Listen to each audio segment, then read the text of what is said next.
Palestinians are clearly at a turning point right now.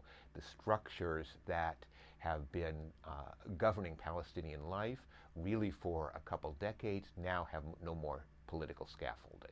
And you had a series of agreements negotiated with Israel in the mid-1990s that set up a series of arrangements over economics, politics, and so on. Those were supposed to lead to, in Palestinian eyes, to a Palestinian state, in Israeli eyes, to a comprehensive settlement. It's clear they're not going there, but that's been clear for a while. What's new, and the reason why I think Palestinians realize that they're at a turning point, is that there used to be a community of leaders, Israelis, Palestinians, Americans, Europeans, who kept these structures afloat even though they didn't seem to be leading in any particular direction.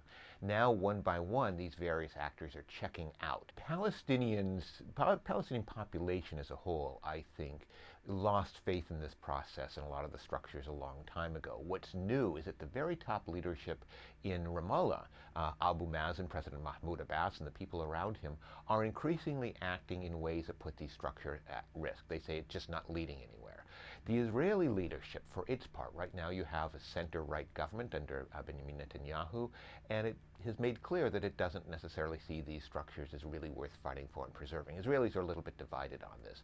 The Europeans have been supporting it financially. They're getting close to exhausted, and the Americans aren't recommending any alternative, but they've clearly run out of ideas about how to keep these structures alive.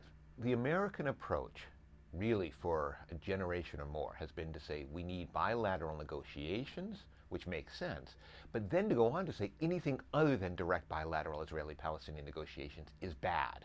And that's what I think really needs to be questioned. What the Israelis and Palestinians are doing is fighting this conflict in a variety of fora. Some are violent and some are nonviolent. Some are UN, international law, and so on, and then sometimes there's direct fighting.